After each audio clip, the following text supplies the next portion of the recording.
Hey, welcome back to the podcast and welcome to 2026. This is our first episode of the year. So I thought that we would start out by doing a review of the menstrual cycle phases. That is key for anyone that is listening to this podcast that is hoping to reduce their period cramps, get their PMS symptoms under control, have a more manageable period flow.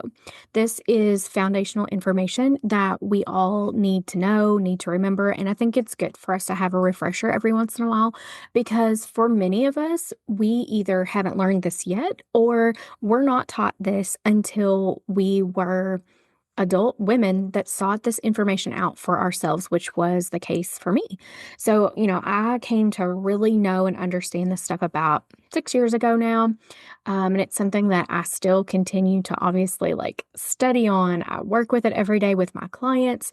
And, it's just fascinating how smart our bodies are and how in tune we can get with our bodies when we know what it is that we're looking for, what symptoms to watch out for, what signals to look in for. And then also, once we understand what truly is normal and what's not normal, that helps us to know when something truly is wrong and when it's not. Because I think that, for many women that I work with, we go to our doctors and present concerns and that things that we think are hormone related and often are hormone related, but because when you go and you have this conversation with your provider, you're either met with, well, that's just part of it. That's just how it happens, or these other just dismissive types of comments. Or maybe you have a provider that it's like, yeah, okay, I hear you. Let's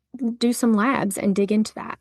And, they don't even really have a conversation with you about what labs it is they're ordering. They just kind of send you over to get your blood drawn and you do it. And a couple days later, they call and it's usually their little medical assistant that's on the phone and they're like, hey, uh, calling because we got your labs back. Wanted to let you know that everything looks great. And that's all you get.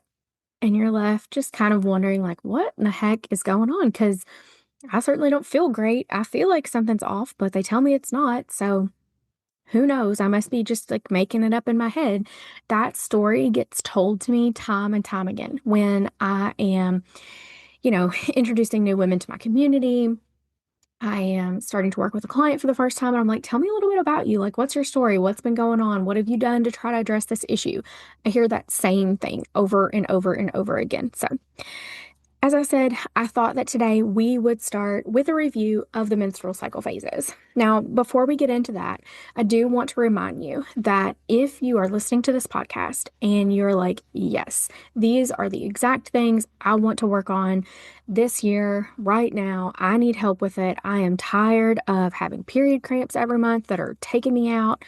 I am tired of dealing with the heavy flow where I'm having to double up on, tampons and period panties and pads and make sure I've got extra clothes in my car because I never know when I'm going to leak. Or maybe you're just like, my PMS symptoms are out of control.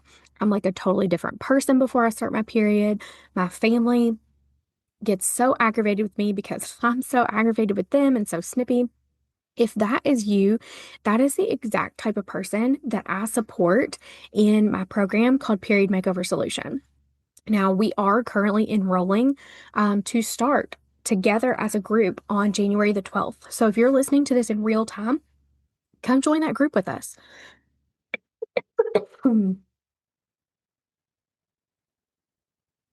My apologies. My allergies, for some reason, even though we're in the midst of January, have really been acting up the last few days. So bear with me through that. All right, so let's get into it. The first thing that I want to address is like how many menstrual cycle phases are there? And you can really answer this two different ways. The technical answer is that there are three phases. So sorry. There are three phases: follicular, ovulation, and luteal. But you will often hear people refer to the menstrual cycle phases as four different phases, and that's because they are labeling your menstruation, so your days of bleeding, as a phase itself. I think that's totally fine. I think people do this because it helps them remember the phases and remember the order of the phases a little bit better. Also kind of helps with cycle syncing if you get into that. But I do want to just put it out there that technically, scientifically, like correctly, there are three phases, and those days of bleeding, that menstruation, is part of the follicular phase. So that's how we're going to tackle this conversation going forward. We're going to talk a little bit about what's going on with hormones in each phase, what the phase is called, and how it can impact the way that you feel and the symptoms that you have. So, first up, we have the follicular phase. We're just going to do an overview of the three phases. First is follicular phase. That starts on day one of bleeding and then goes up until ovulation occurs. Now, when I say day one of bleeding, I don't mean spotting, I mean true bleeding. There's an actual flow. So that is day one. Next phase is our ovulation. Ovulation is really just a 24-hour event. It is when our body, we have a LH surge and our body releases the egg. Then we get into our luteal phase, which starts immediately after that ovulation has happened, and it's going to go all the way up until we begin to bleed again. So, kind of the way, just a little trick for you if you have trouble remembering these, maybe it's the very first time that you have heard of them. This is a little trick for how um, I remember them. Follicular first, so a play on the F's, and then luteal late, a play on the L's. That really helped me when I was learning all this the first time.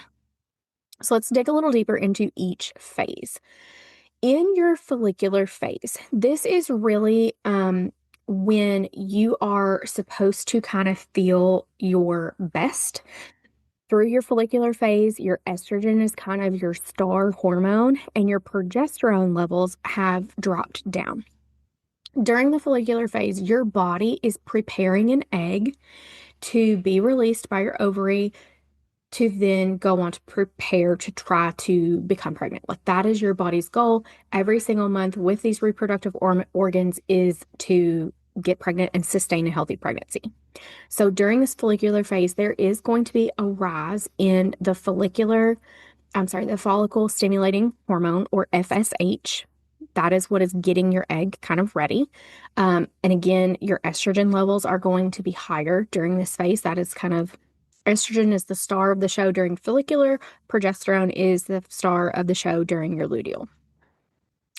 Follicular also is when you typically feel your best. And this is another reason why I think some people do not like to lump the days of menstruation as part of this phase, because depending on your hormonal balance and what symptoms you might be experiencing around your period, you may be like, well, I definitely don't feel my best when I am on my period.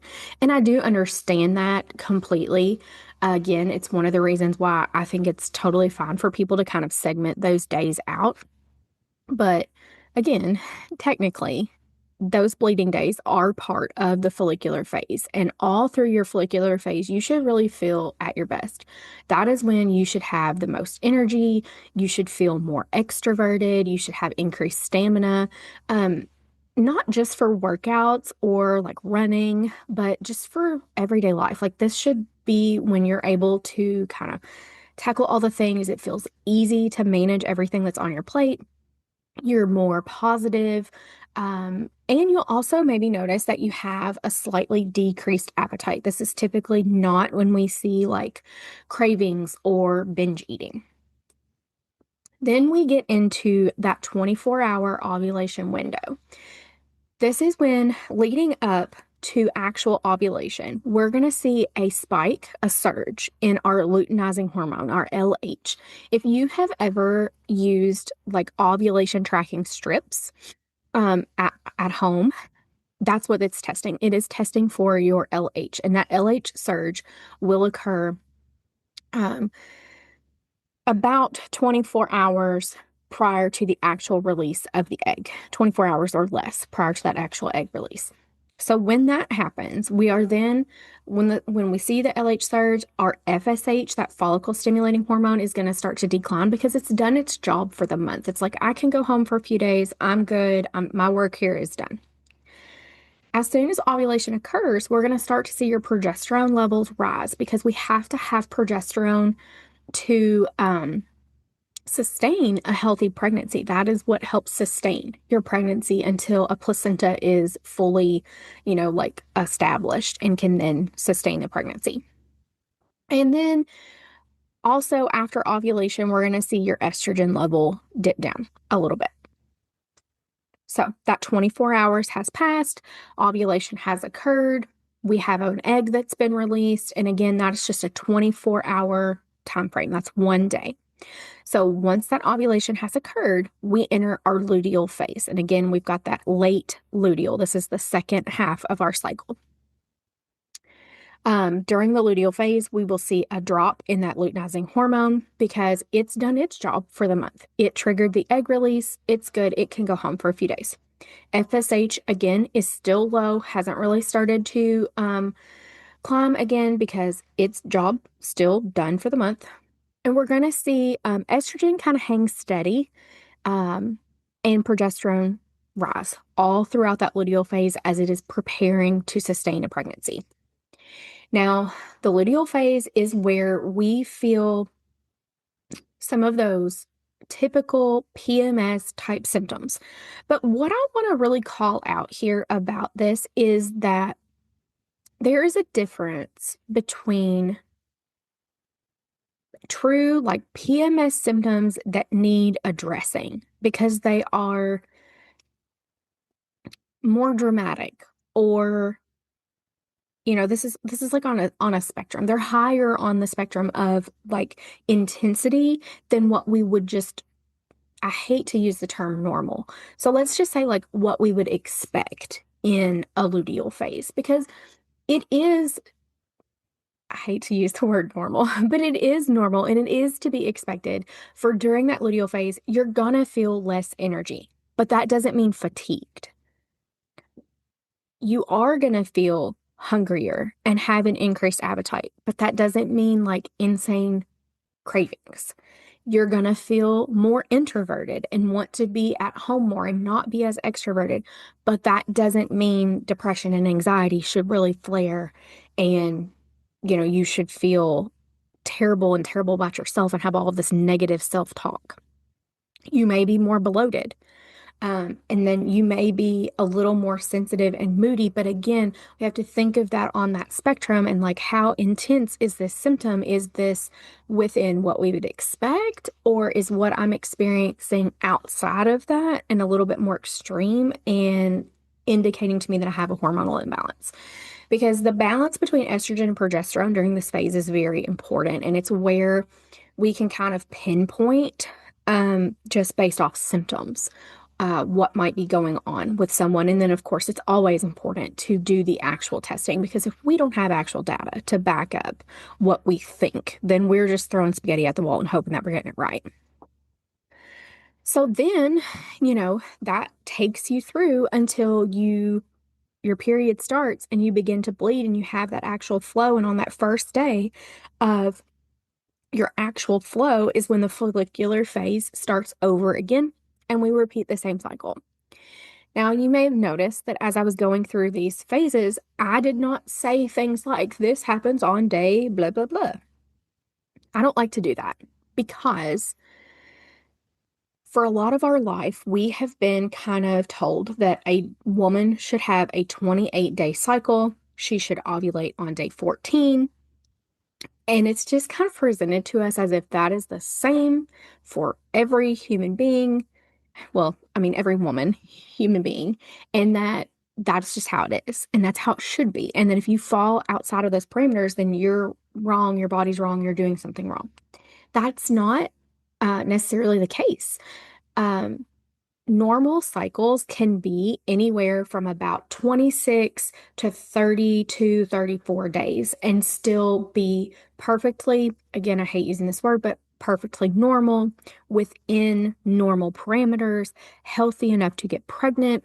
You really have to learn what is normal for your body because we're all very unique and we're going to have slight differences in our cycles like that. And it's also important because for those of you that are listening to this that are hoping to become pregnant sometime soon or even within the next year, you need to know when it is that you typically ovulate in your cycle so that when the time comes, you can time intercourse around that so that you can successfully get pregnant. It, I think when we're going through middle school and high school, we're in these sex education classes and they're using a scare tactic. Let's just be honest. And I mean, somewhat justifiably so. There's a lot of reasons that they do that. But they lead us to believe that we can get pregnant at any time of the month. And one kind of point of validity to that is that when young women are starting to have their periods for the very first time, things are very irregular. The body is still trying to figure out that communication between the ovaries and the brain. And it is more possible for, you know, things like ovulating twice in a month or having super short cycles or having very long cycles. Those things can definitely happen when women are starting their cycles for the very first few times. And really, for the first couple of years, that irregularity can be there. So, I'm not saying that what they're doing is wrong. I do wish that we would be a little more transparent in the education that's being provided, but that's a story for a different day. I also wish that someone at some point in our, 20s, early 20s, would come along and be like, okay, now you need to know and understand this information and give us more of this breakdown on actually there's 5 to 6 days a month that you can get pregnant. And sometimes, especially for some people, it's harder to get pregnant than you think it's gonna be, that we've made it out to sound to be. And knowing your body's patterns and what's normal for your body is absolutely key to making, that goal of getting pregnant easier. That is, I work with a lot of clients they're coming to me either because they are just preparing to become pregnant. They've been on birth control for a period of time, some of them not very long, some of them a long time, and they know their body is going to need to prep and regulate after that. Some of them are coming to me because they've been trying to get pregnant for several months and they're not having any luck and they're looking for some guidance. Others are struggling actively with infertility and they're wanting to know from a natural, holistic, functional medicine standpoint what they can do and how they can support their body to get pregnant. And, I work with them also through my period makeover solution program. And we have these very clearly laid out steps that we go through to kind of get to that end result of getting the body in a place where it feels safe enough to become pregnant. And, I have a whole blog post on how like fertility matters even when you're not trying to get pregnant, because our fertility and this hormonal balance of our estrogen, progesterone, and even getting into like our testosterone as a woman is very important to our overall health and our overall mentality. And it's something that, can really get overlooked if we don't understand it, or if we think that being on birth control is our only option or only solution for hormonal symptoms, because then we're just shutting everything down. We're shutting off that communication completely between the ovaries and the brain. So, that is, that's a quick and dirty summary of the menstrual cycle phases, those 3 phases. Again, just to kind of help solidify this in your mind and help you remember this, we've got that follicular phase that comes first. And I also associate the word fun with that because that helps me remember that, like, the follicular phase is when I'm supposed to feel good. And then we have ovulation that occurs. Again, it's just that 24-hour period of time when the egg is being released. And then we have luteal.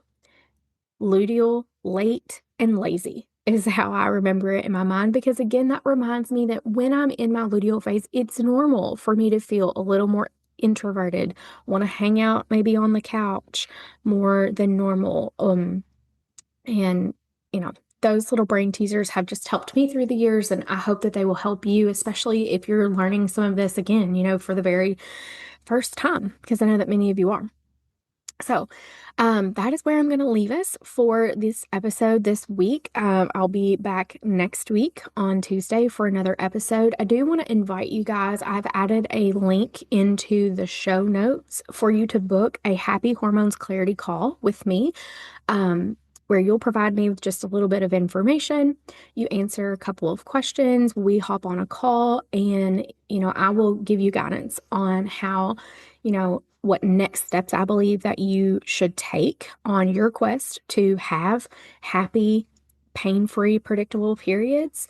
And if there's something I can do, as far as us working together that I think would help support that goal, or help you move faster through that, then I will recommend that to you. And we can talk about that and what that looks like. So, again, the link to book that is in the show notes. I hope that everyone has a great week, and I will talk to you next week.